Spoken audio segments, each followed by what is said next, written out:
Hey everyone, and welcome back to Audio Fixation, the YouTube channel for audio geeks and nerds. I'm sorry I've been away for a little while. Unfortunately, life kind of happens, as you all know, and I've been busy with other stuff, but I'm delighted to be back with not one, but two products today that we're going to have a look at. And these are two KeepHiFi IEMs around the $20 to $25 price mark. Now, these were both sent to me by Ivan from KeepHiFi. Thank you very much, Ivan. They are around the same price. I think here we have the CCZ Emeralds, and these sell for about $23.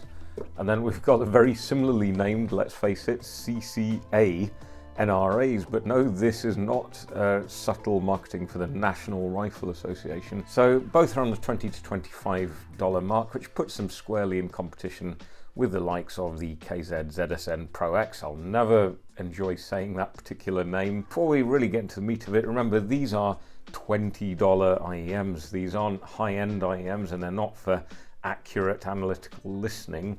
What they aim to do is offer really good solid sound for the average consumer at a below average price point, which I think is commendable. So we'll start with the CCZ Emerald. Forgive me if I get the names wrong, they really are so similar. So if these all look very familiar in terms of their boxes to the KZ IEMs, that's for very good reason, because I think they're all offshoots of the same parent company.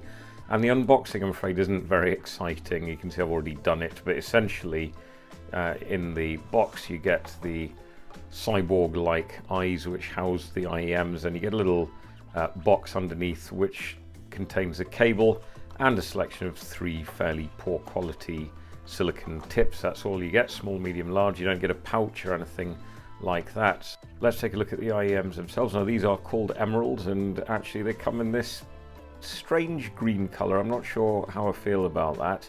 Some people may love it, some people might think it looks a bit like snot. I don't know, I quite like it. It also comes in a nice blue color, but actually I thought, given that they're called Emeralds, I'd go for the green version. Can you see my logic there? They are a very nicely designed IEM actually, so they look very similar to the CCZ Melody that I reviewed before.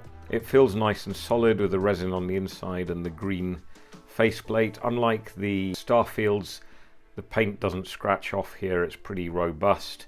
And one thing I really like about the CCZ products that I've tested, the Melody and this one, is it's got this little rubber fin where it sits against your ear, and it just makes it more secure and more comfortable whilst in the ear. So the IEMs themselves are actually quite nice. They're well built and comfortable and light, but what lets the side down is this increasingly frustrating KZ cable that comes with them. And when I first got a pair of KZs, I didn't mind it too much, but having tried lots of KeepHiFi IEMs now, this is definitely one of the worst cables you get. It's braided in a really kind of funny way, which means that it's super tangly, and the actual bits going up to each individual IEM are really thin, and they honestly get so tangled, particularly around the plastic coating there, which stiffens up the ear hooks. So that's a build comfort and all that kind of stuff. But on to the important thing, how do they sound?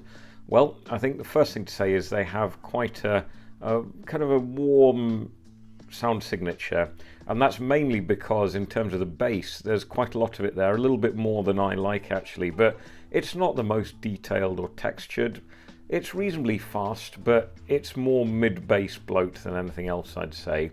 And while some people really like that, it gives the music a good sense of punch, you certainly don't get the nuanced detail that you get with something like the Starfield IEMs, the Moondrop Starfields. The highs are reasonably nice. They are not too fatiguing, and in fact, the main reason I'd take these any day over the ZSN Pro Xs is because I could listen to them for hours without being fatigued from the highs. I wouldn't say the highs are massively accentuated or detailed, but they are there and they're fairly crisp, and they're certainly not sibilant. The mid-range is okay. Again, because of the mid-bass, you do get a bit of warmth, particularly to male vocals, but even female vocals sound pretty nice. Guitars sound reasonably natural, so if you're listening to acoustic guitar music, you'll probably enjoy these. You certainly don't get as much mid-range resolution as a higher end pair of IEMs, but for the price, and remember I keep saying for the price, it's really not too bad. Overall the tonality will please most people. It's a kind of a mild V shape if anything, but without too much fatiguing or sibilant treble. Remember, this is a hybrid setup, so you've got a dynamic driver and a balanced armature, and the one place it sometimes becomes a little bit unstuck is in the timbre, which displays that slightly metallic clang that you often get with BA IEMs in the upper register. Imaging is nothing spectacular, soundstage is fairly compressed, but again, nothing unpleasant, and overall I think these are an enjoyable and non-fatiguing listen. Okay, so now we come on to the second IEM, the CCA.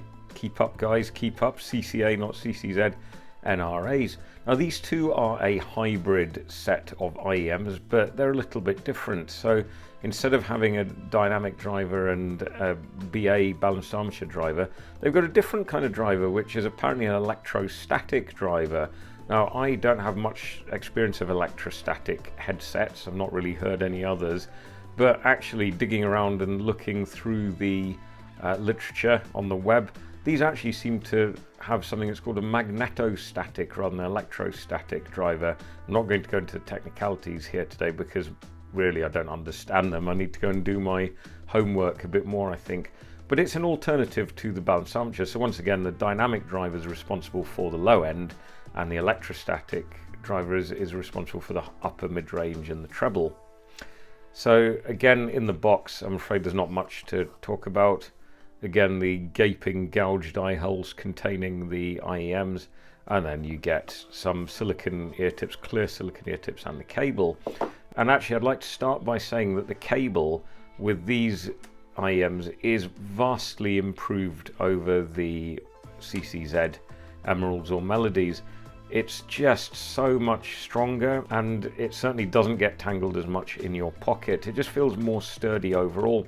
Again, you've got some variation of a 2-pin connector here, but frustratingly, this cable doesn't fit the CCZ earphones, which is a real shame because it would have been quite nice to put this cable on those IEMs.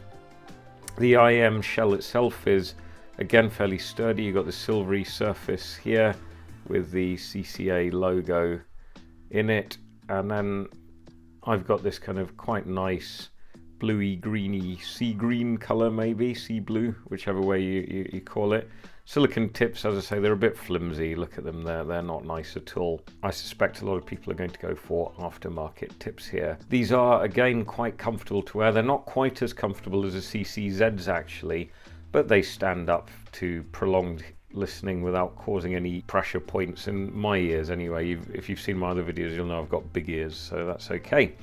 So now then, let's get on to the sound of the CCAs, and I'll be honest with you, I didn't really know what to expect from the electrostatic driver, and I have to say, overall, these are very interesting, not entirely in a good way, but not bad either. So first things first, the bass is definitely less prominent than on the CCZs. Overall, it feels like a lighter, leaner bass, which means that the timing is a bit better. But if anything, once again, there is an element of mid-bass bloat rather than any decent sub-bass. So if you're listening to a track that gets right down into the deep frequencies, you won't get that visceral thump that you do with other IEMs like the KB Ear Robins. The mid-range also sounds a bit leaner, less warm than on the CCZ Emerald. So particularly female vocals sound pretty good, but male vocals sound a little bit thin and perhaps hollow in comparison to the CCZs, just because of that lack of bass presence. But where these are really interesting is in the treble, and yes, there is plenty of treble detail, presumably due to that electrostatic driver, but it feels really sharp. I mean, it's not quite sibilant, it just feels slightly painful in places. It's not shouty either, really. I think it's more about the timbre than the actual tuning, but I found the treble just slightly unpleasant. I think it's a less smooth listen than the Emerald. I think there will be some people that enjoy it, don't get me wrong. There are some people that like a very treble forward presentation. Certainly it sounds more detailed. Again, the mid-range is where these mainly lose out to more expensive sets. So, you know, everything sounds really compressed together in the mid-range. There's no air around the mid-range instruments, which, as you know, is most of them. And certainly the sound stage and the imaging leaves a lot to be desired. It's a very flat 2D sounding pair of IEMs, but again, for the money, if you want something a bit trebly and forward and with just a bit of mid bass, then you might enjoy these, particularly if you enjoy female vocals. I think if you really enjoy male vocals, you might find them a little bit lacking. If given the choice between these and the Emeralds, I would probably go for the Emeralds. You know, the price difference is negligible. I just wish that we could have the cable of these on the Emeralds. That would make these a much more awesome buy. But as it is, I think sound-wise I prefer the Emeralds. I'm not sure what the electrostatic drivers bring to the party apart from being slightly artificially sounding and a bit harsh. But yeah, not bad at all. I mean, I don't think in isolation, if you heard either one of these, I don't think you'd be massively disappointed. I don't want to make out that these sound terrible. Are either of them worthy of an award? I don't think so. I don't think so, because obviously, you know, we have very high standards here. But yeah, I think the Emeralds are probably the pick of these two. So I hope you enjoyed that video, guys. Let me know what you think in the comments below.